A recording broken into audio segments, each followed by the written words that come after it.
출구 없는 극단 정치, 여기서 문을 열겠습니다. 구교영의 정치비상구 시작합니다.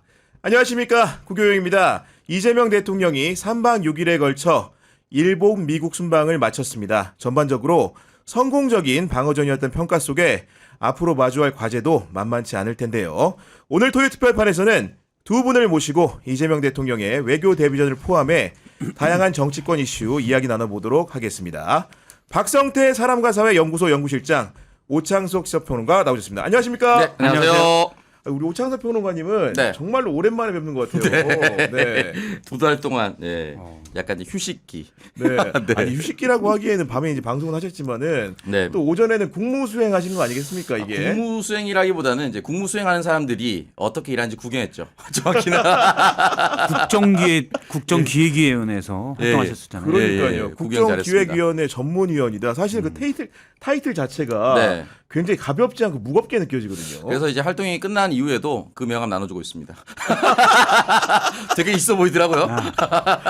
그리고 박성태 선배는 저희 방송 그때 나오신 다음에 예. 본인이 이렇게 직접 부르신 노래가 굉장히 여러 군데 울려 퍼지던데 정말 노래 그래요? 잘한다 이런 평가 되게 많은 것 같아요. 아니요, 없어요. 없어요?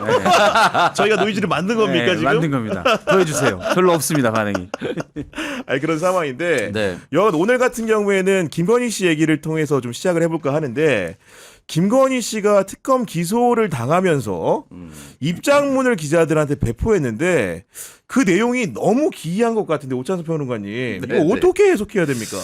일단은 뭐 아직도 상황 인식이 제대로 되지 않는 것 같은 느낌이 드는데 뭐 결국은 가장 어두운 밤 달빛이 빛난다. 네. 변명하지 않겠다. 사실은 달빛 빛난다 이거 얘기도 다 변명에 포함되는 거 아니겠습니까? 쓸데없는 얘기를 하고 있는데 이게 누구한테 보내는 메시지인지 저는 이해를 못하겠어요. 예를 들어서 현직 영부인이다 하면 뭐 직책은 아니지만 현재 영부인이다라고 한다면 뭐 누군가에게 동원할 수 있는 사람이라든지 지금 흘러나오고 있는 극우 유튜브를 관리했다라는 거에 따르면 동원할 수 있는 사람이라든지 여러 사람들에게 메시지를 보내서 지지층을 굳건히 한다든지 뭐 이럴 수는 있겠지만 지금 출석하면서 이런 얘기를 하는 게 의미가 있나? 그러니까요. 네. 어두운 밤에 달빛이라는 비유가 그냥 들었을 때는 네. 그럴싸하게 들리는데 죄를 져가지고 재판에 넘어가는 사람이 뭔가 항변하듯이 하는 말로는 약간 좀 어색해 보여요. 요건 그냥 망상에 빠져가지고 멋있는 척 한 거예요. 그렇죠. 크게 신경 쓸 거 네. 없습니다. 크게 신경 쓸 거 없고 400자짜리 썼는데 저는 딱 보고 이분이 윤동주님의 서시를 좀 눈여겨봤었나 이렇게. 본인은 전혀 그렇게 살지 않은데 네. 뭔가 이분 좀 멋있네 해가지고 좀 한 거 아닌가. 첫 문장이 이렇게 돼요. 저는 제게 주어진 길을 외면하지 않고 묵묵히 재판에 임하겠습니다. 이게 서시의 마지막 문장에 나는 나에게 주어진 길을 뭐라고 하자면 그거 있었잖아요. 맞다. 비슷합니다. 그게 비슷하고요. 서사가. 네. 그럴 거면 두 번째- 서시의 첫 문장을 알아야 되는 하늘 우러 한점 부끄러움 없이 그거를 먼저 생각해야 되지 그걸 않습니까? 모르는 거죠. 거울을 많이 볼 텐데. 네. 일단 그다음에 두 번째 단락이 가장 어두운 밤에 달빛이 밝게 빛나듯이. 음, 요거는 오늘 밤에도 별이 바람에서 치운다. 이렇게 돼 있잖아요.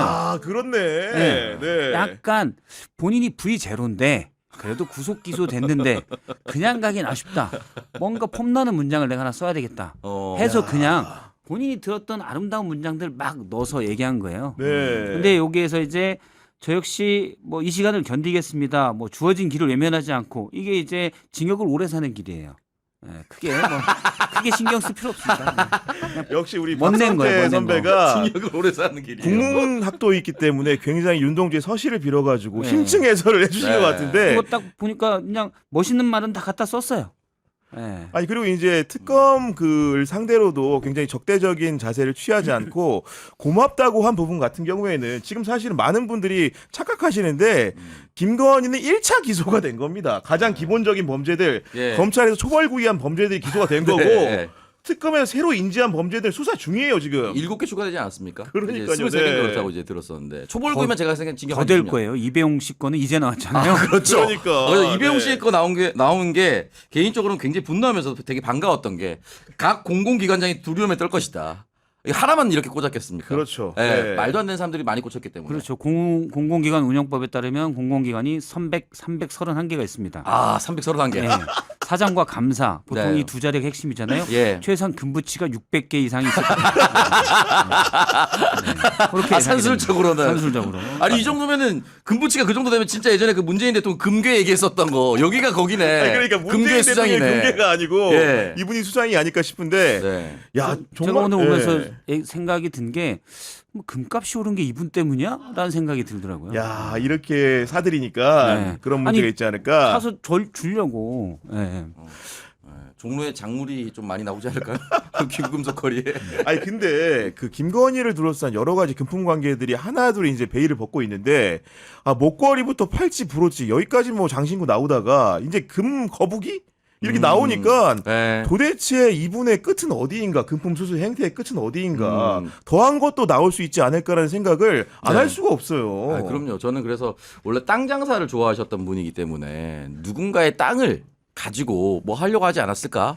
왜냐면 이제 각종 건설사가 많이 들여다 보니까 우리는 삼부토건만 주목했지만 서희건설도 있고 또 다른 곳도 있을 거라고 저는 생각이 듭니다. 네. 네, 그래서 아마 공공기관장처럼 또 다른 정말 의외의 인물들이 또 불쑥불쑥 나오지 않을까. 휴대폰 일단은 돌려서 보면은 통화한 내역이나 이제 카톡 내용이라든지 아니면 처음에 최재형 목사가 공개했었던 그 선물 꾸러미를 들고 줄지어 앉아 있는 그렇죠. 사람들, 네. 그 사람들의 명단은 제대로 공개된 게 없거든요. 그냥 분명히 그 내용 중에 또 새로운 것이 있을 것 같다. 네, 그런 생각이 그 듭니다. 다이아몬드 같은 경우는 지금 목걸이 2개 나왔잖아요. 네. 반 클리프 앤 아펠 그렇습니다. 그리고 그라프 목걸이. 이게 좀 단가가 비싸죠. 네. 그런데 이제 다이아몬드 목걸이가 한 10개 있어도 10개를 번갈아 차긴 그렇고 황금성은 금이 최고예요. 아. 그래서 일단 황금 열쇠 안 나왔잖아요. 그렇죠. 황금 열쇠. 황금 열쇠 원래 분양권 당첨되면 주는 거거든요. 황금 열쇠가 안 나왔어요. 네. 100돈짜리 황금 열쇠 나옵니다. 장담합니다. 아 진짜 나옵니까? 네, 금거북이 나왔잖아요. 네. 거북이가 원래 큰 건데 이거 네. 700만 원짜리라고 하니까 그렇게 크진 않은 것 같아요. 네. 금두껍이 나옵니다. 금두껍이 아 이거 이제 나온다. 미신 좋아하시기 때문에 저 금두껍이 또 나올 수 있다고 생각해요. 예전에 그 제가 정치외교학과라서 이제 졸업 여행을 중국으로 네. 갔거든요. 오. 근데 중국 사람들 이제 미신 좋아하니까 금두껍인데 다리가 하나가 있고 네. 입에 돈을 물고 있는 두꺼비가 있어요. 그렇구나. 야, 그거 뭐해 이렇게 만드냐니까 돈을 물고 들어온 두꺼비가 다리 하나이기 때문에 못 나간다. 아. 그런 의미가 있다고 하더라고요. 아, 근데 너무 잔인한데요. 두꺼비 나갈까봐 다리를 부러뜨린 거 아니에요?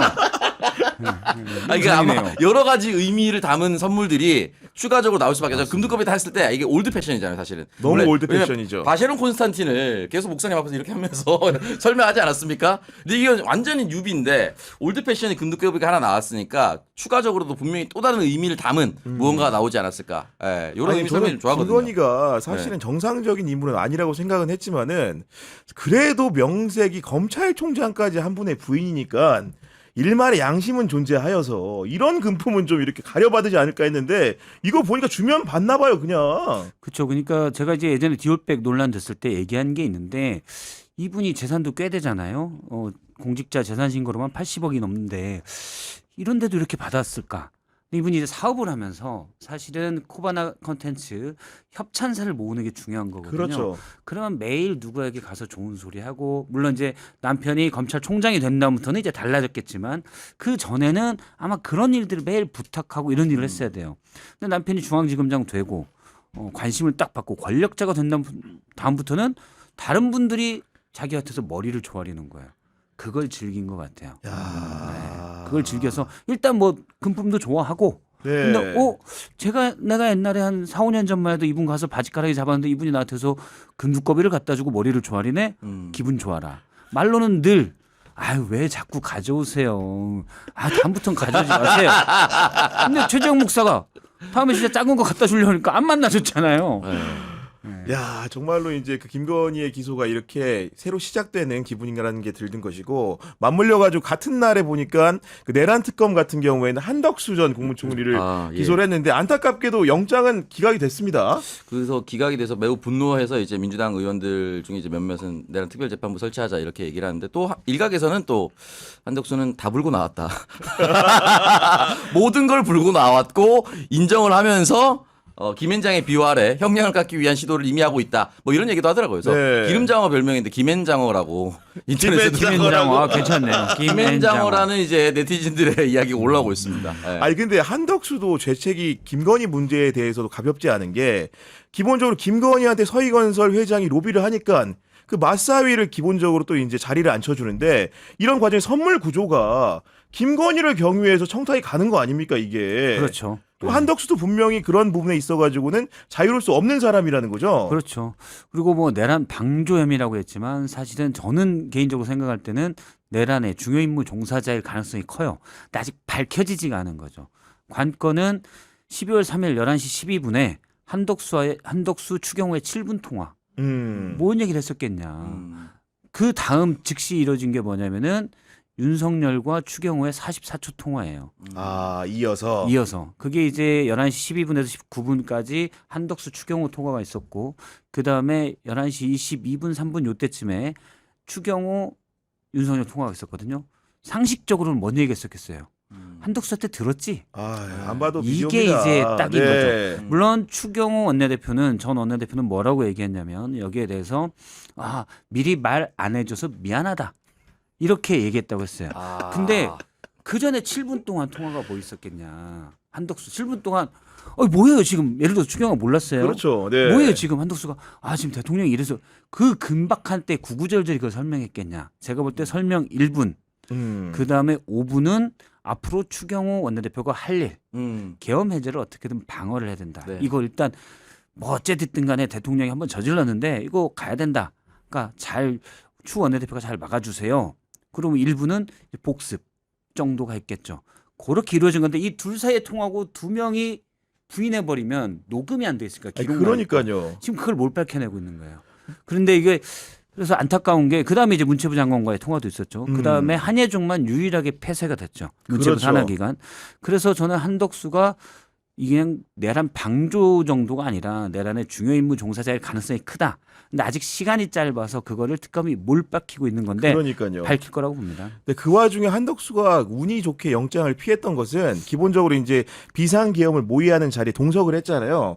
그 자리에 있는 분들이 공교롭게도 주요 피의자들이다 보니까 다들 자기 범죄를 덜기 위해서 입을 막고 있는 거예요. 그러니까 한덕수가 뭘 했다라는 게 나올 수가 없는 희한한 구조가 되다 보니까 네. 지금 기사회생을 한 것 같습니다. 뭐 그렇게 하고 있는 것 같지만 뭐 기사 회생을 해봐도 저는 사실은 윤석열이나 추경호 휴대폰이 언젠가 정확하게 복원이 돼서 요즘 대부분 의원들이 녹취가 되는 어플을 깔아두거나 또는 애초에 삼성을 썼거나 물론 이제 아시는 분들 아시겠지만 텔레그램으로 전화하면 또 이제 흔적이 흔적이 안 남기도 하고 또는 아이폰 같은 경우는 페이스타임에 영상을 꺼두고 통화하면 그것도 안 됩니다. 아 그래요? 예. 그렇게 통화는 이렇게 얘기해도 되죠. 누군가는 그렇게 쓰니까. 네. 정치인들이 보통 안 잡히기 위해서 그렇게 쓰니까 그런 식으로 했다면 모르겠지만 제가 생각할 때 계엄이 성공할 거라고 가정했을 거기 때문에 일반 전화를 했을 것 같다. 만약에 44초 저는 처음에 술 처먹고 있냐 이 새끼야부터 시작해서 쌍욕이 한 40초. 마가 4초. 요 정도로 끝나지 않았을까요? 예. 아니 어쨌든 간에 기사 생활 어렵다 그랬어요. 예, 네. 김건희든 한덕수든 간에 이런 그 내란에 부역했던 세력들 같은 경우에는 명확한 엄단이 있어야 될 것 같고 결국 그럼에도 불구하고 미래로 나가는 행진들이 있어야 되는 겁니다. 우리 오창석 평론가께서 네. 국정기획위원회에 다녀오셨다고 말씀하셨는데 저는 개인적으로 네. 국정기획위원회 전문위원회 하루 일과가 어떤지 참으로 궁금합니다. 하루 일과가 이제 분과별로 좀 다르죠. 사회 1분과 2분과 경제 1분과 2분과 정치행정분과 뭐 기획분과. 저는 처음에 정치행정분과로 이제 배정을 받았는데 이제 검찰 보거나 경찰 보거나 뭐 행안부 보거나 부처가 너무 많더라고요. 그래서 보고를 듣는데 대부분 못 알아들었습니다. 너무 어려웠어요. 너무 어려웠습니다. 그래 시사 박사인데 지금 아니 제가 공부해서 얘기하는 것과 그들이 보고하는 내용은 좀 달라요. 네. 너무 힘들었는데 물론 이제 대부분 이제 잘 이렇게 하고 의견 개진도 하고 했었는데 저는 처음부터 기획분과를 가고 싶었어요. 그래서 이제 요청을 했습니다. 네. 요청을 해서 정치행정분과에 있다가 기획분과로 이동을 했죠. 이동을 해서 이제 전체 총괄을 하고 싶었던 부분이 좀 있었습니다. 어떤 사람을 강연자로 모실 것인가. 또 앞으로 대한민국에 흔히 말하는 거리로 나온 극우 세력들을 어떻게 바라볼 것인가, 내버려 둘 것인가, 처벌할 것인가에 대해서 진지한 고민을 하다가 여기 계신 박성태 기자님께 또 제가 만든 토론이 있었어요. 아, 진짜요? 기자님을 포함시킨 네. 가안이 그렇구나. 올라왔어요. 네. 시간 되냐? 네. 전 늘 되죠. 맞더라고요. 이런 그 미디어 관련돼서 회의가 네. 있는데 혹시 참석해 줄 수 있냐? 아. 네, 그래서 저는 묻고 싶은 게 하나 있었는데 그건 못 묻고 네. 시간이 된다고 했어요. 아, 그럼 직접 나가셔가지고 이제 이러저러한 토론을 좀 하신 겁니까? 아니요, 안 부르더라고요.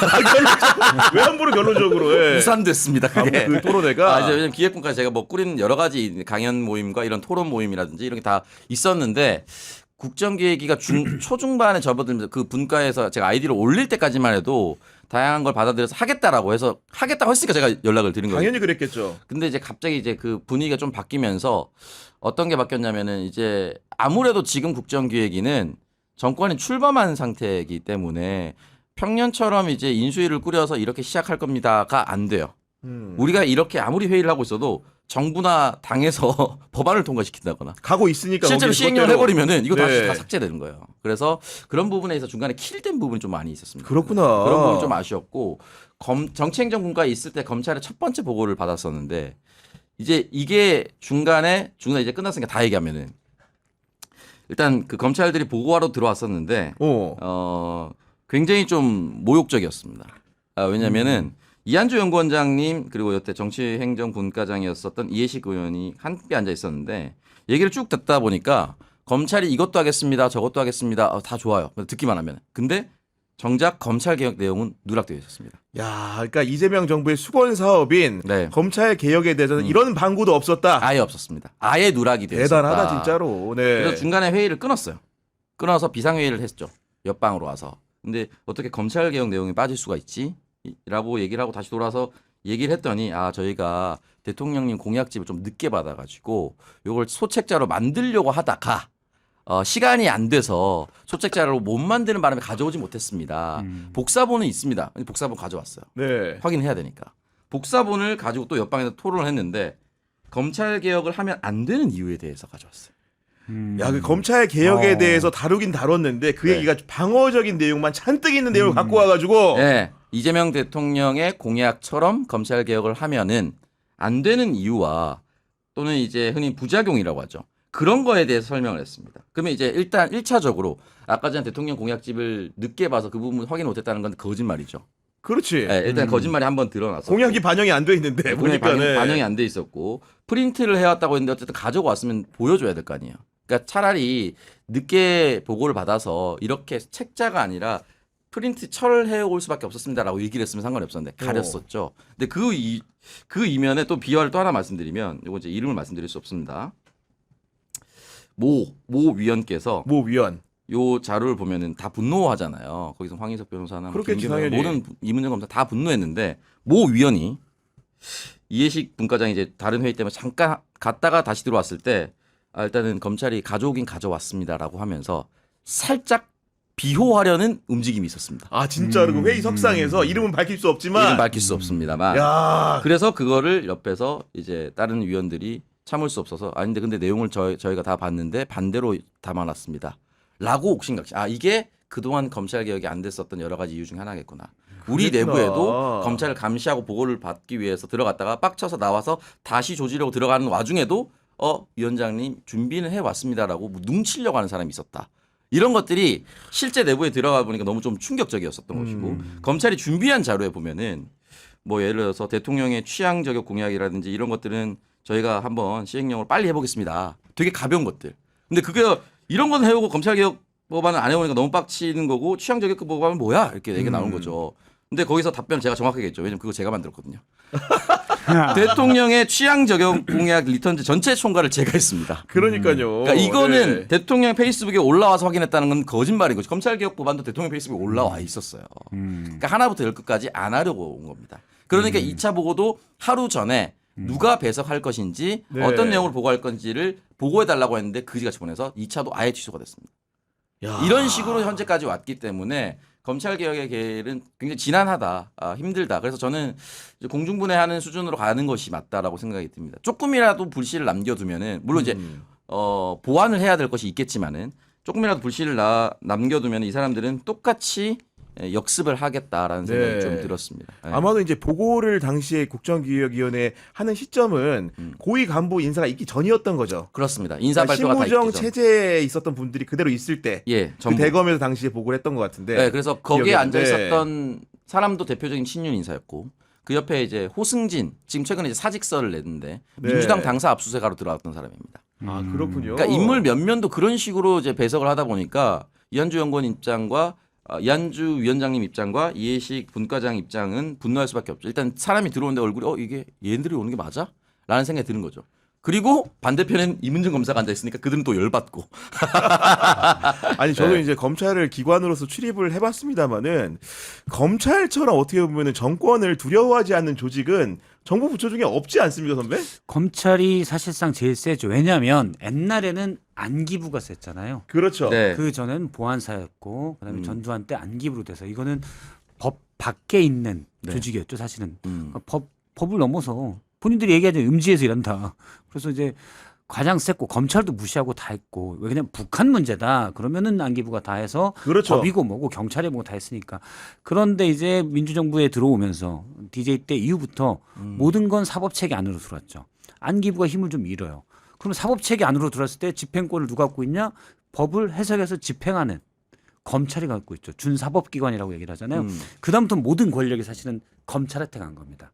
그래서 검찰 권력이 그때부터 상당히 커졌다. 근데 이제 검찰이라는 조직을 그럼 어떻게 견제해야 되냐? 이게 이제 지금까지 계속 검찰 개혁의 숙제였던 것 같아요. 근데 여러 가지 이제 권력 기관의 개혁 방향과 검찰에 대해서 얘기를 했을 텐데 그 이후의 논의 과정은 좀 어떻게 된 겁니까? 그 이후의 논의 과정은 어쨌든 검찰로부터 보고를 받는 것이 무의미하다라고 해서 뒤에도 이제 거의 줄줄이 취소가 됐었고. 그렇군요. 그리고 개혁법은 어떻게 하겠다라는 이제 내용을 저희가 꾸려도 아까도 말씀드렸다시피 정부가 이미 출범한 상태이기 때문에 당정대가 통합해서 하면은 그냥 하면 됩니다. 예, 그렇기 때문에 그런 부분에 있어서 무능한 태도나 불량한 태도를 확인하는 작업. 그래서 검찰 개혁에 고삐를 더 세게 쥐어야겠다는 걸 확인하는 자리 정도였지. 네. 그 이후에는 큰 움직임은 없었고 아까 갑자기 생각났는데 가운데 있었던 검사는 전무곤 검사였습니다. 그래서 네. 그런 부분에 있어서 저희가 사실 이 논의는 비슷한 대자비가 느껴지는 게 제가 2018년쯤이었나 홍준표 유시민 백분 토론회 이제 배석을 같이 할 때 가장 큰 이슈가 공수처였습니다. 맞아요. 공수처가 완벽하지 않더라도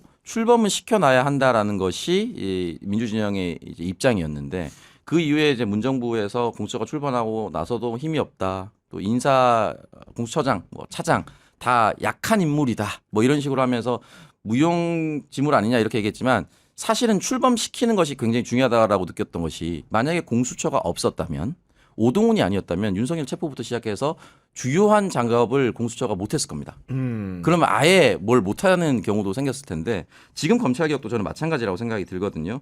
어떤 방향으로 지금 저희가 정부가 요구하고 당이 강하게 요구하는 방향에 있어서 보완점이 없는 건 아닙니다. 그러니까 여기서 말하는 보완점은 부족한 부분이 있을 수 있죠. 당연하죠. 네. 네. 근데 이 공소청, 중수청으로 가는 방향을 이 보완점이 완벽해지기까지 기다리기에는 검찰은 너무 오만하다. 현재까지도. 네, 그렇기 때문에 일단은 지금의 원래 방향으로 옮기되 보완점을 빠르게 찾아가는 방향을 네. 택하는 것이 맞지 공수처처럼 이렇게 하는 것이 맞지 계속 완벽하게까지 기다리면 안 된다라고 생각이 듭니다. 저는 근데 그 제도 개혁 부분과 관련해가지고 두 분 같은 경우에도 각종 방송에서 자기 소신도 밝히고 그런 하셨을 테니까 저는 안 나온 얘기를 좀 해보자고 한다면은 저는 검찰 개혁의 가장 큰 핵심이 뭐 수사 기소 분리도 중요하지만 기소청이 공소청이 되더라도 기소 불기소를 가르는 권한이 엄청 큰 거거든요. 네. 거기 결정적으로 작동하는 게 정관 예우의 부분인데 이 부분에 대해서 지금 본격적인 논의가 약간 구체적으로 없는 거에 대해서 걱정이 좀 되거든요. 그러니까 전관예우가 사실 경찰도 마찬가지고 모든 조직에 다 있죠.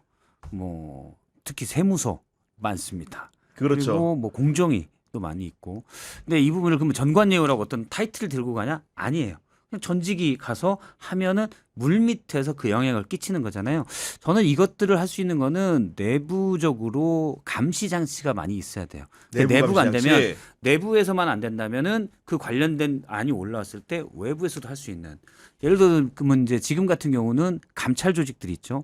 근데 사실 검찰이나 경찰이나 감찰이 이렇게 열심히 하지 않아요. 제가 아는 분도 있었는데 뭐 이런 얘기를 해요. 내가 열심히 튀면 조직이 망가져. 뭐 이런 얘기도 나옵니다. 네. 근데 이제 이거를 뭐 같이 예를 들어 시민들이나 이런 분들이 같이 참여하는 걸 해서 그런 부분에 대해서 결정을 내릴 수 있는 해서 그런 게 필요하지 않나라고 싶습니다. 사실은 이거는 그렇다고 해서 뭐 몇 년부터는 전관이냐 지금은 예를 들어서 공무원 퇴직한 다음에 연관 기간에 뭐 3년 뭐 이렇게 취업 못하게 하는 그렇죠. 제도가 있잖아요. 네. 허락을 받는 제도.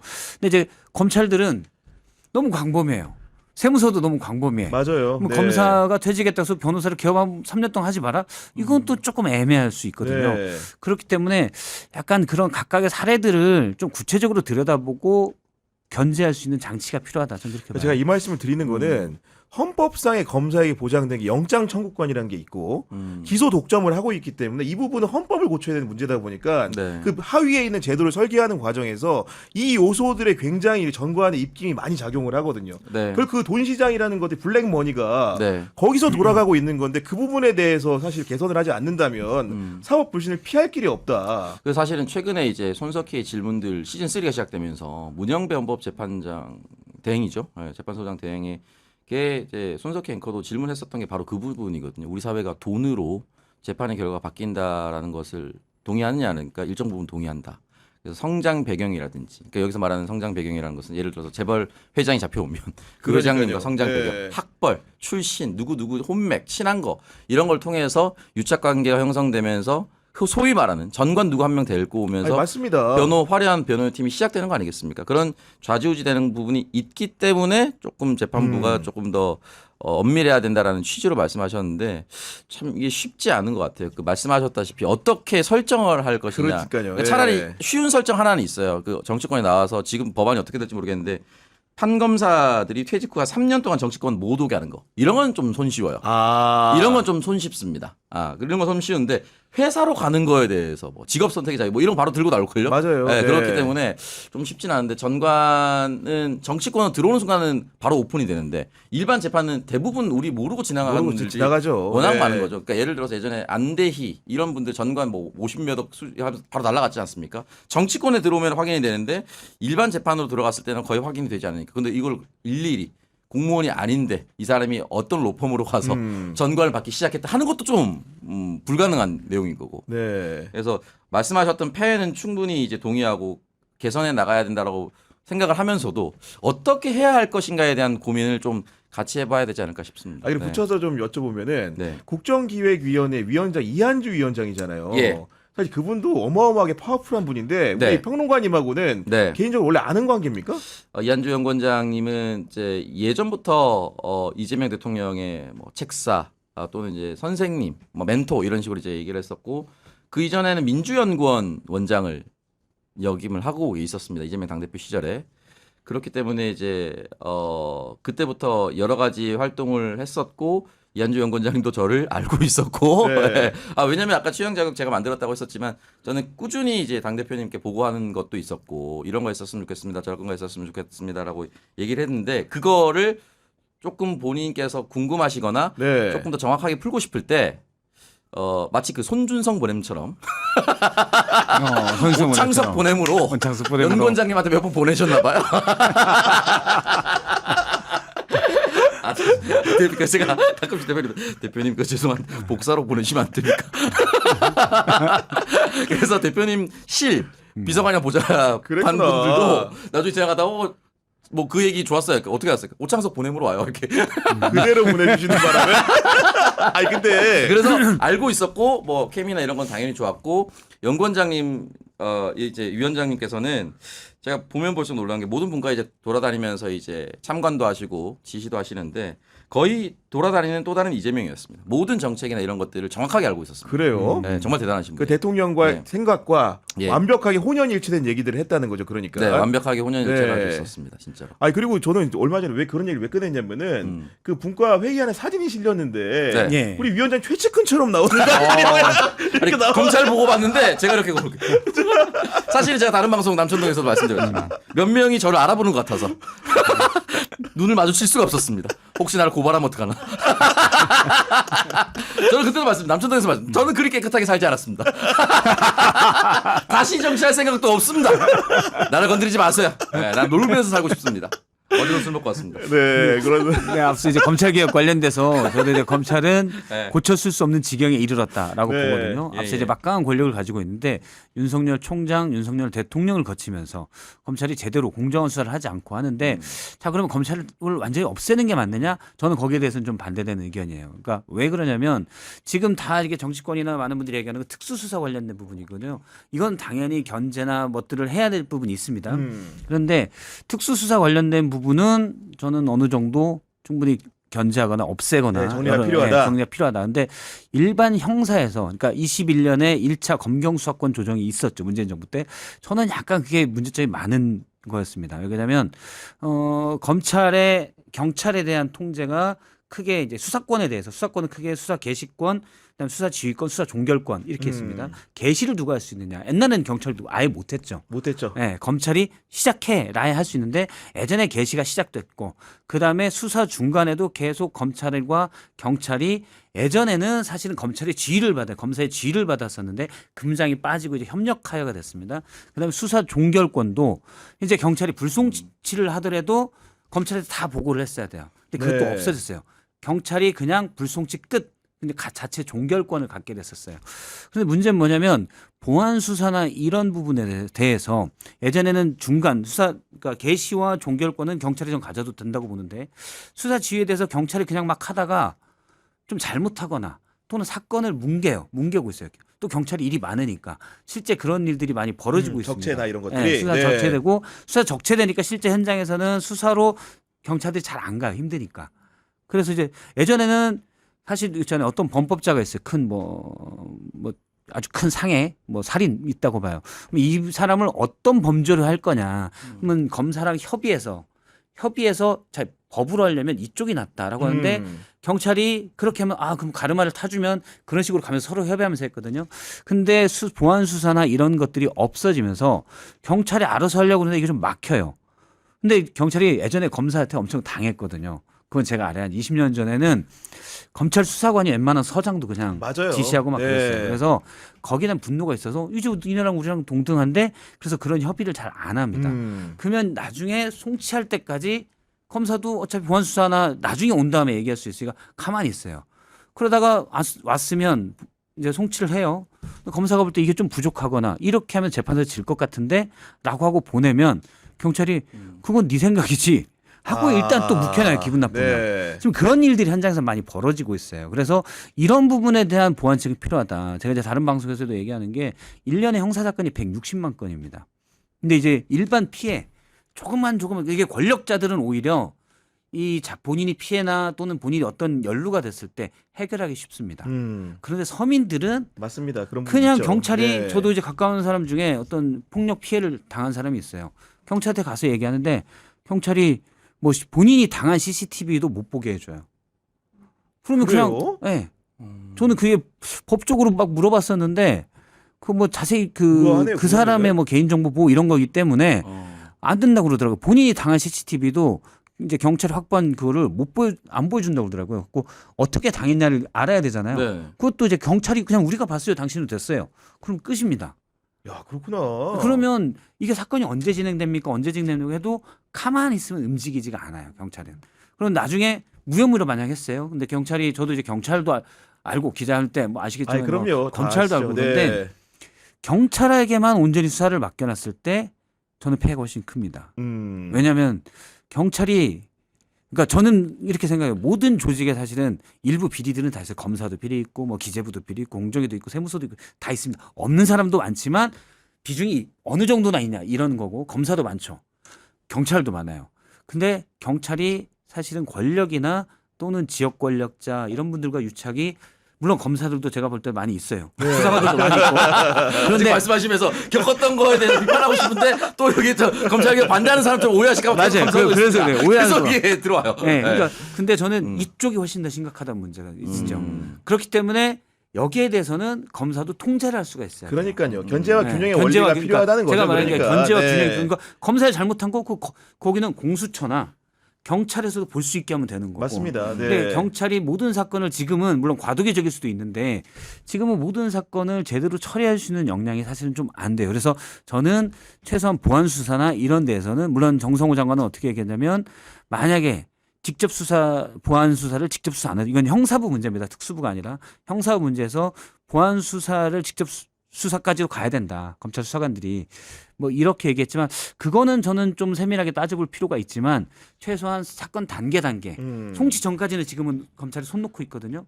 근데 계속 저는 협의나 또는 최소한 통제 장치가 이루어져야 된다고 봐요. 네. 검찰은 회사 아시겠지만 경찰에 약간 각 지역 서나 이런 분 권력자들이 이렇게 마사지하기는 되게 쉬워요. 그러니까요. 그런 분이 없지 않기 때문에 어쨌든 간에 검찰이든 경찰이든 간에 권력 남용을 견제할 수 있는 그렇죠. 방식으로 그게 핵심이에요. 제도가 좀 사실은. 엄밀하게 설계될 필요는 있겠다. 이런 정도 생각이 드는 것이고 다시 화제를 좀 바꿔가지고 우리 이재명 대통령의 순방 얘기를 좀 하고 싶은데 아, 네. 이번에 미국, 일본 다녀오셨잖아요. 네. 어떻게 보셨습니까? 아, 행복했습니다. 그러니까 개인적으로는 뭐 이제 이게 방어전이기도 하고 트럼프가 워낙 예측 불허의 사람이기도 하고 거기에 플러스 미국이 시키는 대로 사실은 정확하게 노해서 나 그렇게 하기 싫은데라고 얘기할 수 있는 국가가 전 세계에 아무도 있습니까? 없잖아요. 네. 그렇기 때문에 방어전의 성격을 띠는 거는 당연한 거였는데 한 네티즌이 이제 가정을 살리기 위해서 직장 상사가 개 헛소리를 하더라도 묵묵히 들어주고 가정을 지키고 온 짠한 가장의 모습이 느껴졌다. 아, 짠한 가장의 모습. 네, 그게 저는 뭐 정확한 비유라고 생각이 듭니다. 굉장히 방어를 어쨌든 잘했었고 또 미국 당일 아침 9시에 이제 트루스 소셜에 올라왔었던 그 헛소리. 야, 진짜 그거는 놀라웠죠. 네. 네, 그거로부터 회담을 갑자기 30분 정도 연기하는 패기. 근데 그 기자회견인데 그 기자회견도 사실 거의 쓸데없는 내용이거든요. 굳이 그렇게 안 해도 되는 뭐 워싱턴이 안전해졌다 뭐 이런 내용이었다면서요. 네. 그런 모든 심리전을 뚫고 이제 대통령이 묵묵히 잘했다라고 생각이 들고 아마 그것도 시나리오에 있었을 거라고 생각합니다.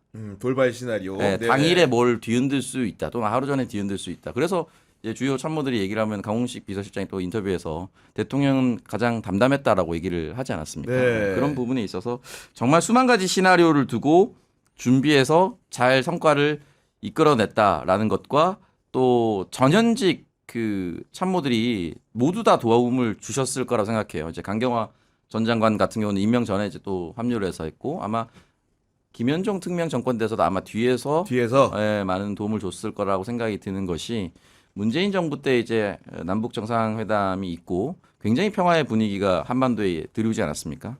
그때 이제 그 트럼프 일기 때 트럼프가 노벨 평화상 받는다. 뭐 이런 얘기. 받더라도 한반도에 평화만 오면 좋다. 우리가 다 그렇게 생각하지 않았습니까? 맞아요. 그렇게 그 트럼프가 어디 연설만 하면은 사람들이 노벨 프라이즈를 얘기하면은 자기도 신나가지고 얘기하고 본인 X에 트위터에 Peace is the prize라고 얘기를 했습니다. 피스 프라이즈. 아, 신난 거예요. 그냥 받는 거라 생각하는 거니까. 또 이제 트럼프 월드인가 뭐 트럼프 센터 같은 거를 북한에 짓는 합성 사진 막 올리고 그랬어요. 근데 그거를 이제 다 해서 피스메이커, 페이스메이커 가져오고 또 트럼프 월드, 트럼프 센터가 북한에 있었으면 좋겠다는 얘기를 그때 누군가의 정보를 가지고 와서 딱 얘기를 한 거지 않습니까? 그런 것들이 굉장히 잘 준비된 회담이었다라고 저는 생각이 들고 네. 뭐 소소하지만 볼펜의 대란 국산 브랜드인 제나일이라고 하는 야, 지금 난리 났더라고요, 보니까. 네. 그 대란까지 이어지면서 되게 작은 디테일까지도 신경 쓴 모습이 저는 굉장히 인상적이어서 앞으로 이제 진행될 것이 많지만 정상회담이 첫 단추를 잘 꿰었기 때문에 그 이후의 과정도 조금 더 이제 당당하게 요구를 하면서 또 당당하게 우리는 한미 동맹이 굳건하다. 또 왜냐면 CSIS 쪽 그건 맞습니다. 네. 존 햄리 의장이랑 얘기를 하면서 안미 경중을 탈피할 수도 있다는 얘기를 했기 때문에 여러 가지로 저는 굉장히 준비를 많이 하고 한쪽 편을 세게 들어주는 상황이 됐다고 생각이 듭니다. 우리 박성재 선배는 좀 어떻게 보셨습니까? 저는 사실 점수를 다 잘 주는 편이 아닌데 저는 이번에 1등급을 줬어요. 아, 1등급. 네, 잘했다. 정말 그러니까 말씀하신 대로 이재명 대통령이 역시 일은 잘한다. 일을 잘하고 철저히 준비했다라는 게 느껴지고 그 전에도 만날 때 사실은 이재명 대통령이 옛날 성남시장 때도 그랬고 경기도지사 할 때도 그렇고 맞아요. 네. 국회 때도 그렇고 사람 만나는 걸 두려워하지 않아요. 네. 이분들에 대해서 내가 만났을 때 이 사람을 어떻게 설득해서 내 편을 할 수 있다. 이 자신감이 있거든요. 이게 명확히 이번에 잘 보여줬다고 봐요. 되게 담담하게 했고 특히 이제 피스메이커, 페이스메이커 이 부분도 그렇고 그다음에 북한 한반도 평화를 얘기하면서 은연중에 말이 은연중이지 트럼프는 바로 알아듣죠. 노벨 평화상 받으실 분이에요. 아니 그러니까요. 네, 이 얘기를 작은 건 역시 칭찬은 고려도 춤추게 한다. 그래서 네, 제가 트럼프를 사실 좋아하진 않아요. 글로벌 민주주의를 망치는 분이고 예. 글로벌 일진이잖아요. 지금. 글로벌 일진. 지 마음대로 하잖아요. 맞다 글로리예요. 네, 진짜 글로벌 일진이에요. 그래서 지금 마음대로 하고 그러는데 트럼프가 이제 남북 관계 사실은 인생이란 게 오묘한 게 글로벌 일진이고 민주주의를 망치는 사람이지만 우리 한반도 문제에 있어서는 또 잘 해결할 수 있는 실마리를 가진 분이거든요.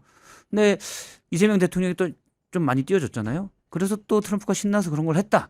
그러면 제가 트럼프를 형이라고 부를 용의가 있습니다. 제가 미국 사람 잘 형이라고 안 부르는데 형 뭐 이렇게 hey bro 아니 이렇게 그 좋은 분위기 속에서도 아까 이제 우리 오창석 평론가 말씀하셨는데 앞으로도 우려되는 부분이라는 것은 미국 극우 세력과 한국의 극우 세력이 만나가지고 트럼프를 얼마든지 이렇게 맘 좋은 방식으로 네. 추동할 수 있는 뭔가 고리가 있다. 네. 이건 나온 거 아닙니까 지금? 실제로 그 트럼프의 장남인가요? 거기 네. 사람이 우리나라의 여의도 순복음교회 목사 이영훈 목사인가요? 이렇게 영적으로 실제로 멘토로 생각을 한다라는 것이 또 알려지고 그게 아마 흔히 말하는 직통 한 라인으로 쉽게 교류할 수 있다면 앞으로도 조금 우려하면서 가야 되는 부분이 있지 않을까. 오히려 좀 더 자주 만나거나 또는 그렇죠. 이제 자주 연락을 계속 취하면서 제가 이제 최근에 그 기사를 좀 봤는데 윤석열 탄핵 내란 전후에 일본이 미국 로비 자금을 3배로 늘렸다라고 하는 기사가 나왔었습니다. 그러니까 누군가는 계속 발맞춰서 움직이고 있거든요. 우리나라도 공식적으로 집행할 수 있는 부분에 있어서는 그것도 사실은 외교의 노력이라고 생각이 들거든요. 로비라든지 이 로비라는 단어가 너무 오염돼서 그렇지만 어쨌든 그 나라는 로비스트가 합법이니까 그렇습니다. 합법적인 영역 내에서의 로비와 우리는 그런 사람들과 다르다라는 사인을 계속해서 줘야 된다. 물론 트럼프가 나오면서 우리 페이크 뉴스라고 이제 얘기를 하면서 대통령한테 신경 쓰지 말라고 얘기한 부분도 있지만 그걸 계속해서 저희가 사인을 줄 수 있는 방법도 네. 내버려두면 안 되거든요. 아니, 트럼프도 그럼요. 네. 그 극우 세력들로부터 지지를 받는 입장이니까 그날 하루는 극우 세력이 하는 얘기를 한 번은 트루스 소셜에 올려주고 또 막상 만나서는 이재명 대통령이랑 취할 건도 취하는 방향으로 왔으니까 조금 더 우리한테 무게가 실리게 하려면 우리 정부도 대미 관계를 계속해서 지금처럼 지속하기 위해서는 로비를 좀 많이 해야 되지 않나 생각이 아니 들었습니다. 문제는 어제 이제 그 지난번에 언급했던 그 내용들이 뭐 교회를 급습했다거나 미군 기지에 들이닥쳤다거나 이런 표현을 썼는데 누가 봐도 명백히 사실이 아닌 내용을 어떻게 보면 글로벌 일진이 언급을 하는 거 아닙니까? 우리 그렇죠. 대통령을 앞에 두고 그렇기 때문에 그렇다고 한다면 글로벌 일진을 뭔가 설득할 만한 신뢰할 만한 사람이 얘기했기 때문에 적어도 그런 의사 표현을 한 것으로 봐야 되기 때문에 이런 부분에 대한 단속을 좀 어떻게 앞으로 더 해나가야 됩니까? 저는 물론 이제 얘기한 게 신뢰할 만한 사람이 예를 들어 고든창이나 로라 루머 이런 분들이 미국의 극우주의자들이거든요. 이런 분들이 얘기했을 가능성도 있지만 굳이 트럼프가 신뢰했다기보다는 요거 좋네, 요거 써먹어야겠다. 그게 먼저지 않을까라고 생각을 합니다. 트럼프가 그렇게 의리 있는 사람이 아니에요. 거래 기술의 거래 기술에 방법이었습니다. 그렇죠. 거래 기술에 이런 얘기가 있었어. 오케이, 요걸로 이재명 대통령이 한국에서 온다는데 야코를 약간 죽여놓자. 요렇게 생각했을 가능성이 있고 일단 트럼프 지지 세력에 뭐 공화당 내 마가 세력이 있고 그 다음에 기독 복음 세력, 종교 기독교에 입각한 우파 세력이 있거든요. 그 중에 일부가 이제 그런 것들을 뭐 앞서 말한 대로 여의도 순복음교회 이영훈 담임 목사와 아주 친하다 이런 얘기가 있어요. 그래서 그런 것들을 하는데 우리가 지금 미국을 너 닥쳐라고 할 수는 없잖아요. 그렇죠. 그 네. 극우주의자들이. 그리고 그거는 우리랑 떼놓고도 미국 내에서도 문제가 돼요. 이 로라 루머라는 사람은 93년생 어떤 여성분이 완전히 극우거든요. 인종차별주의자에. 근데 이분이 이제 트럼프 참모 중에 몇 분이 이 녀석도 싸가지 없네. 네. 해고시켜요라고 트럼프한테 전화해서 트럼프가 해고했다라는 설이 있습니다. 이분은 나 때문에 해고됐어라고 하고 트럼프 이제 약하는 거죠. 예. 대통령실에서는 전화 온 건 맞는데 꼭 걔 때문은 아니야. 아니다. 이렇게 네. 얘기하는 그런 게 있는데 실제 이 로라 루머는 뭐 한 달에 한두 번 정도는 내가 트럼프랑 통화한다. 이런 얘기를 실제로 해요. 근데 이분들이 이번에 이재명 대통령 가고 또 지난 우리 대선을 볼 때도 뭐 한국이 공산주의자에게 접수됐다. 이런 얘기를 해요. 근데 우리가 이제 진짜 마음 같아서는 김건희한테 뺏은 금두껍이라도 갖다 주고 싶지만 로라 루머 집에. 로라 루머 집에 아이고 여기 두꺼비 있네요. 이게 오리엔탈로는 이게. 네, 그러면 또 우리가 법에 저촉되니까 말씀하신 대로 좀 관리할 필요성이 있다. 근데 네. 그쪽은 이제 그냥 어떤 라포를 형성하는 걸로 관리를 해야 되고 고든창도 마찬가지입니다. 이분도 이제 틈만 나면 우리나라 뭐 관심 있게 많은지 그러니까요. 네. 이 사람이 테드창 형제가 아니에요. 왜냐면 이 사람은 아버지가 중국인이에요. 아니 그러니까. 아마 네. 장씨겠죠? 테드 창은 창식이에요. 그거 아닌데 어쨌든 달라요. 죄송합니다. 네, 웃기려고 한 거고. 그까지 웃기려고 한 거고. 네. 이분도 계속 이제 우리나라 관심도 많고 부정선거라고 하고 이재명 대통령도 세게 얘기하고 근데 이분이 지난번 시팩 보수주의자들의 미국의 가장 그렇습니다. 큰 행사 거기에서 나와 있었는데 트럼프가 그 위대한 고든창 아니야 일어나 봐요라고 했거든요. 짚어서 딱. 네, 짚어서.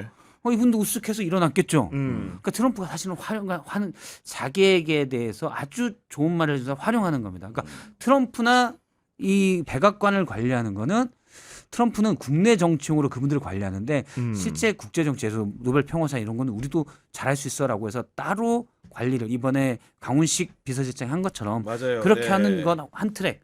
그다음에 고든창한테는 뭐 금두껍이는 안 되고 밥이라도 좀 사면서 좀 얘기하고 좀 정기적으로 만나면서 그런 거를 해야 되지 않나 생각. 더 문제는 우리나라죠. 우리나라의 구구들. 우리를 좀 뿌리 뽑아준 게 뭐 여의도 순복음교는 구구가 아니죠 물론. 그런데 어쨌든 전광훈 씨랄지 극우 부산 세계로교회 일부 교회 구구 세력들에 대해서는 우리나라 좀 대책이 필요하다라고 봅니다.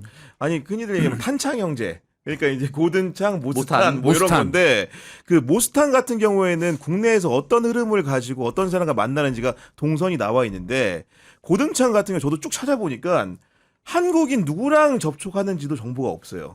우리 정부가 알고 있다면 다행이겠지만 앞으로 이런 미래 이런 일들을 방비하기 위해서는 적어도 고든창이 한국의 누구한테 이런 잘못된 정보를 듣고 설파하는 정도는 알아야지 해결이 되는 거 아니겠습니까 이게. 네, 그래서 그게 저 계속해서 주장하고 있는 여러 가지 내용 중에 하나인데 일본에서 2011년 그리고 2012년에 우리나라에 번역돼서 들어온 거리로 나온 넷도익이라는 책이 있어요. 제트회 관련해서. 근데 지금 실제 대한민국도 서부지법 폭도를 비롯해서 거리로 나온 넷도익들이 이제 있습니다. 그럼 이제 관리를 시작을 해야 되는 거예요. 말씀하셨던 고든창이 누구로부터 정보를 듣는지 아니면 통일교가 가지고 있는 워싱턴 뭐 타임즈인가 뭔가 있어요. 그 정론지처럼 보이게 살짝 튼 우리나라 워싱턴 치면 이제 이름이 살짝 다른. 네. 그러니까 예를 네. 들면 뭐 경양신문 뭐 이런 걸 만든 거지.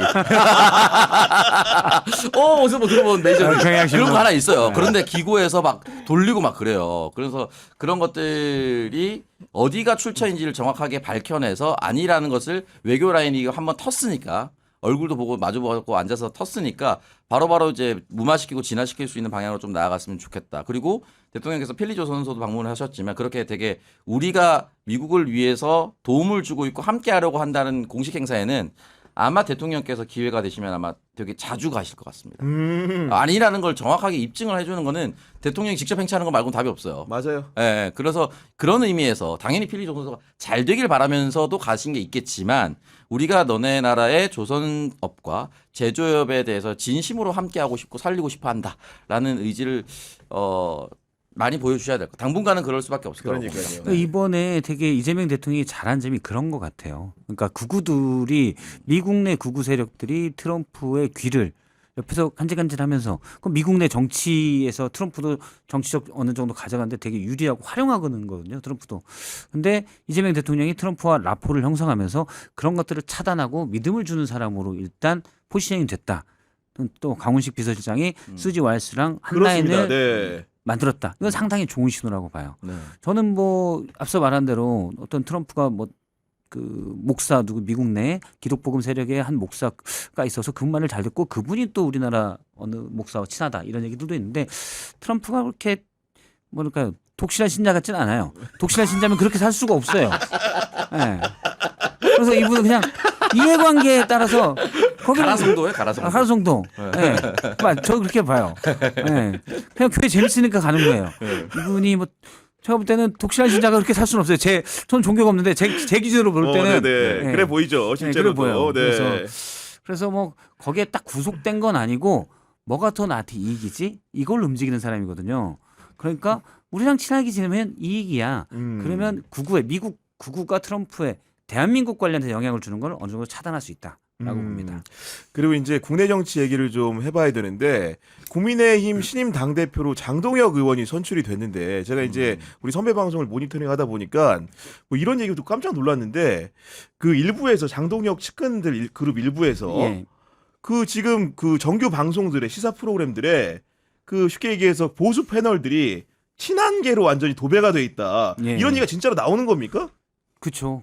제가 이제 장동혁 된 다음 날 장동혁 측근 중에 한 명에게 이제 물어봤어요. 앞으로 일단 형식상 축하합니다. 이건 정도 해야죠.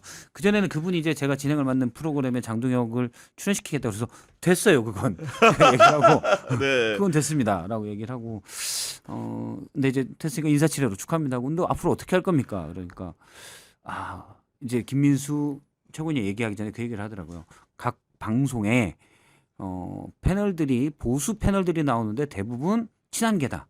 이분들이 와서 당 대표를 지금 욕하고 있고 지도 체제를 흔들고 있다. 이건 정리하겠다. 그래서 어떻게요? 그렇죠. 힘도 아니, 없는데. 국민의힘이 정리해달라고 하면 정리가 거기서 예. 제1야당이 얘기를 듣겠죠.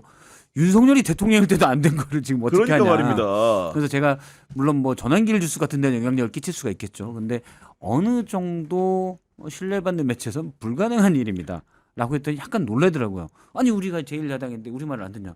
그럼 민주당이 하다고 민주당이 이 패널은 바꾸라고 해도 권위 있는 매체에서는 그걸 다 이렇게 무조건 받아들이는 게 아니다. 당연하겠죠. 그리고 어제 이제 CBS에 그제죠. 이거 내일 나가는 거죠. 네, 그제인데.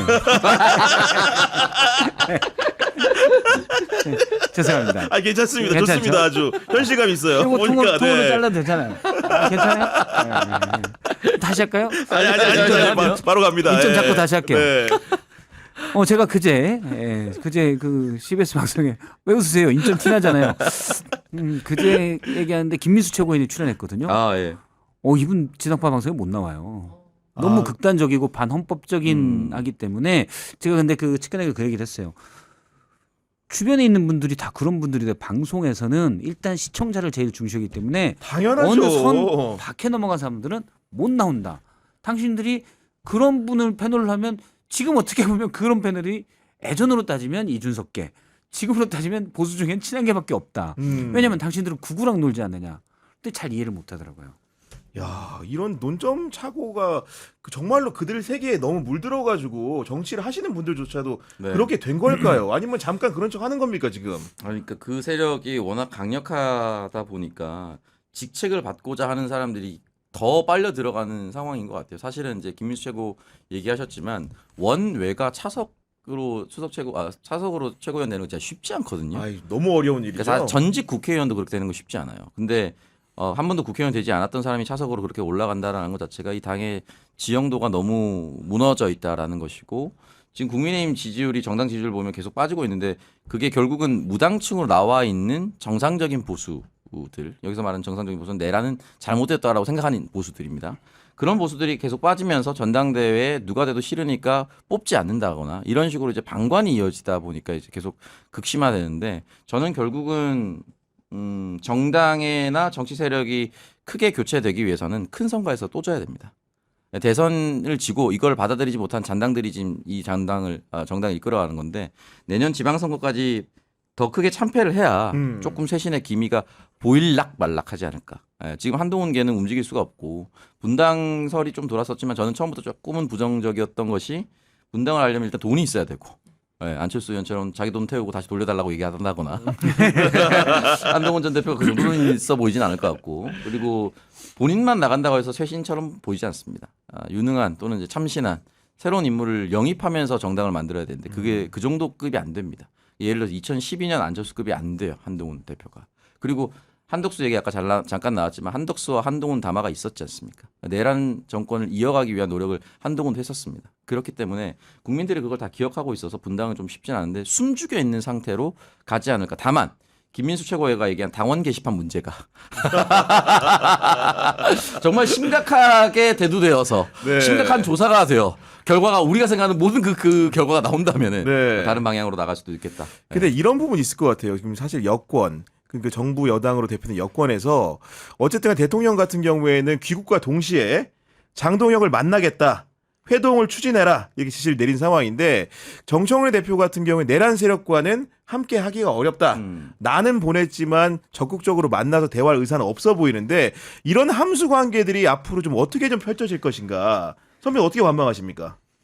일단 뭐 저는 정청래 대표가 이제 대야에서 초강경으로만 가는 거에 대해서는 상당히 좀 비판적인데 그런데 그때 페이스북에 올린 장동혁 대표에게 보내는 5가지 질문 그건 네. 맞다고 봐요. 이분들이 내란에 선고했으면 나는 죽는데 여기 대해서 어떻게 생각하느냐. 장동혁 대표는 어떤 계엄에 대해서는 반대했다고 하지만 탄핵에 대해서도 아주 강하게 반대했고 그리고 이분이 3월 15일 날 여의도 집회에서 계엄에 다 하나님의 계획이 있습니다. 좀 웃긴 게 계엄 해제 표결에 들어간 18명 중에 한 명이에요. 아니, 맞아요. 네. 그런데 하나님의 계획이 있다라고 했어요. 물론 윤석열, 김건희를 구속시키기 위한 계획이었는지 모르겠지만 근데 그렇게 얘기했어요. 그래서 그리고 왔다 갔다 하면 이익에 따라서 왔다 갔다 한 그런 걸 보였는데 거기다가 노상훈 수첩에 대해서 네. 동의하는지. 맞아요. 전 이 질문은 정청래 대표가 당연히 할 수 있다라고 잘 봐요. 들어갔죠. 네. 네, 근데 거기에 대해서 빵 터졌다. 웃긴 게 하나도 없는데 뭐가 빵 터졌는지 저는 답변을 회피한 거죠. 네. 장동혁 대표가 좀 일단 A라고 물었는데 A 다시가 와야 되는데 C 정도가 온 것 같아요 답변이. 그러니까요. 그래서 네. 잘 이해가 안 되고 근데 다만 제가 제 느낌으로는 장동혁 대표도 이익 추구형이거든요. 언제든지 표변할 수 있는 변신 장동혁 이렇게 네. 부를 수 있는 분이에요. 그래서 이분이 이때 야당의 대표가 됐기 때문에 이전 구구하고는 약간 필요할 때만 쓸 수 있게 관리를 할 것 같아요. 그래서 본인도 지금 단합을 계속 얘기하고 그러는데 제일 아킬레스건이 지금 얘기하신 대로 그 당원 게시판 논란이에요. 당계 논란. 맞습니다. 네, 이거 한동훈 전 대표는 제가 그쪽 분이 이렇게 쓱 보니까 그쪽에서도 사실 한동훈 전 대표에게 작년에 얘기가 됐을 때 그냥 이거 얘기하고 털고 가자. 크게 중요한 일이 안 돼. 근데 한동훈 전 대표가 결벽증인지 뭔지 그런 걸 되게 싫어해요. 그래서 그래서 나온 킥백으로 나온 게 그럼 우리 김건희 특검법 특화시키겠다. 이 얘기가 거기서 나온 거예요. 그렇구나. 사실은. 네. 그래서 그 당원 게시판 논란 나오니까 친한계가 그럼 김건희 특검법 이렇게 나온 거거든요. 그러니까 윤석열이 또 개빡쳤죠. 근데 제가 볼 땐 이거 계속 하자고 그러면 한동훈 전 대표는 완전히 열받을 거고. 근데 열받아도 할 수 있는 게 없잖아요. 집에 가다가 뭐 돌 차봐야 아무 의미 없고. 그냥 뚜껑이 열리는 거죠. 네. 그래서 그러면 이제 내부 분열이 스포트라이트가 될 텐데 장동혁 대표가 어떻게 할까? 이게 좀 궁금해요. 네. 쫓아내려고 하면은 사실은 하는 거죠. 네. 쫓아내는 조사를 건데 강력하게. 그렇죠. 그런데 이제 그러면 내부 쫓아내는 과정 속에서 내부 분열이 좀 커질 거고 장동혁 대표가 여기에 대해서는 약간 책임을 져야 되는 이게 되거든요. 근데 저는 이 부분을 어떻게 할지 궁금한데 누구도 여기에 대해서는 모르겠어요. 김민수 최고는 일단 내쫓으려고 해요. 네. 그렇죠. 네. 아 장해찬 전 최고도 페이스북에서 강력하게 열심히 지금 활동하고 있습니다. 하고 있는데 그 장동혁 그 대표는 이재명 대통령의 그런 회동 제안에 대해 가지고 형식과 의제를 정하자 이렇게 말을 하는데 저는 오히려 거꾸로 우리 이재명 대통령이 장동혁 대표와의 모든 회담 내용을 100분 동안 생중계하면 어떨까 싶은데 어떻게 생각하십니까? 그렇죠. 지금? 그러니까 이제 네. 장동혁 대표는 결국은 방점을 찍어서 거절할 수밖에 없을 거예요. 그러니까 형식과 의제를 설정하자. 그럼 대통령실에서 그냥 형식과 의제를 본인이 원하는 대로 하면 다 맞춰주겠다라고 하면 어떡할 겁니까? 대통령께서 워낙 또 말씀도 누구를 만나는 거 두려워하지 않고 누구를 트럼프도 만나는 말 이겼는데 잘하고 뭐 그냥 네. 보니까 뭐 네. 장동혁 따위를 걱정하겠습니까? 사실은 솔직히 말씀드려서 이게 정치 구력의 차이가 굉장히 크기 때문에 결과적으로는 대통령실에서 계속 어떤 식으로든 만날 수 있다라고 얘기를 한다면 그냥 거절하는 의사를 내비칠 수밖에 없는 상태로 갈 수밖에 없을 것이고 아직 내부가 정리가 안 된 것 같더라고요. 당원 게시판도 어떻게 할지 아직 못 정한 것 네, 같아요. 당원 게시판은 일단 김민수는 막 가는데 장동혁은 못 정한 것 같고 네. 대통령 만나는 건 만날 것 같아요. 아, 그래요? 네, 제가 이재명 네. 대통령 제가 비서실장이면 그럼 다음에 봅시다 알 것 같아요. 뭐 의제 저희는 뭐든지 얘기하려고 그랬는데 뭐 존경하는 장동혁 대표님이 네. 이번에 그렇게 좀 불만이시면 저희가 나중에 좋은 기회를 만들겠습니다. 그러면 장동혁이 혼자 화장실 가서 그냥 한다고 할 걸 막 그럴 거예요. 왜냐면 1.5선인데 아니, 엉격들이 그렇죠. 지금 네. 야당 대표가 됐는데 대통령과 물론 정청래 대표도 같이 하겠지만 언론에서는 투샷도 나올 거 아니에요. 맞습니다. 이거 되게 좋은 장면이에요. 장동혁 대표로서는 절대 포기할 일이 없습니다. 아. 그래서- 가지를 어쨌든 정리를 해보면은 장동혁 대표가 던진 건 하나 있습니다. 추후 단독 회담을 약속하면 약속하면 아, 추후에 맞아요. 단독 네. 회담을 약속하면 여야 대표 회담은 네. 가능하다. 그럼 약속해놓고 약속을 미루면 되죠. 그러니까 그것도 제가 볼 때는 일단 버팅냈는데 혹시나 무산될까봐 그러면 조건 하나 그냥 추 단독 회담을 약속하면 내가 하겠다. 예, 조건 하나 건 거예요. 알겠습니다. 그리고 이제 하나 더 이제 얘기하고 마무리 해볼까 하는데 어쨌든 간에 조국 혁신한 대표가 이게 출소한 다음에 정치권에 워낙 양론이 분분합니다. 네. 그 활동을 두고도 이게 적정한가에 대해서 부터 그리고 여러 가지로 조국 전 대표도 사실은 처음에는 그냥 지나가다가 본인의 입장 비스무리한 것들을 당을 통해서 내놓기도 하고 이런 상황인데 두 분 같은 경우에는 출소 이후의 행보 좀 어떻게 보고 계십니까? 그러니까 일단은 뭐 뭘 먹었니 이런 논란은 의미가 없는 것 같고, 그러니까 지금 하고 있는 게 호남 민심 잡기 행보고, 이게 결국은 내년 조국혁신당 후보를 지방선거에 투입시키겠다라는 의지처럼 그런 의지죠. 보일 수밖에 네. 없는 거잖아요. 정치인이 하는 정치인의 행보는 다 정치적 의도와 메시지가 있는데 그걸 그냥 갔다라고 얘기할 수는 없고, 본인께서 또 페이스북에 현수막 같은 거 막 올리고 막 그러시더라고요. 그래서 이 부분에 있어서 이재명 대통령을 더 크게 지지하고, 또는 조국혁신당원이 아니라 흔히 말하는 민주진보 진영 내에서도 그냥 원래 민주당을 도주하는 민주당원들 같은 입장에서는 지금 대통령의 시간인데, 정권 출범한 지 아직 100일도 되지 않았고 대통령이 또 잘 보이게 해야 되는데 벌써부터 차기 행보를 하는 거 아니냐라는 우려를 내고, 그게 싫을 수 있어요. 그럼 민주당원 입장에서는 당연히 저는 그럴 수 있다고 생각이 들고, 조국 대표 입장에서는 사면 복권까지 됐는데, 그렇죠. 네. 복권까지 됐다는 건 정치 행보를 할 수 있다는 거 아니냐라는 입장인 것이고, 그럼 또 민주당 당원은 원래 조국혁신당의 출범 목표가 윤석열 정권 3년은 너무 길다, 쇄빙선을 하겠다, 이제 끝났으니까 합당해야 되는 거 아니냐라고 얘기하면, 우리는 훨씬 더 왼쪽으로 가서 조국 대표가 직접 얘기한 겁니다. 좌완투수가 되겠다. 민주당은 진보 진영 내에서 우완투수가 하면 된다. 네. 이렇게 얘기를 했었는데, 그럼 이제 정책이 나와야 돼요. 정책적으로 결이 조금 다른 부분, 훨씬 더 말씀하셨던 것처럼 좌쪽의 정책이 나와야 되는데, 이 훨씬 더 좌쪽의 정책이 나오기 힘들어요. 왜냐하면 이재명 대통령의 지금은 이제 약간은 뒤로는 물러서 있지만 핵심 어젠다는 기본소득이었습니다. 기본소득보다 더 좌쪽의 내용이 나오기는, 모든 사유재산 국유화 이 정도 아니면은 더 좌쪽의 정책이 나오는 게 정말 쉽지 않아요. 네. 그렇다면은 무상물수, 무상분배 찬성입니다. 저 찬성해요. 가진 게 없어요.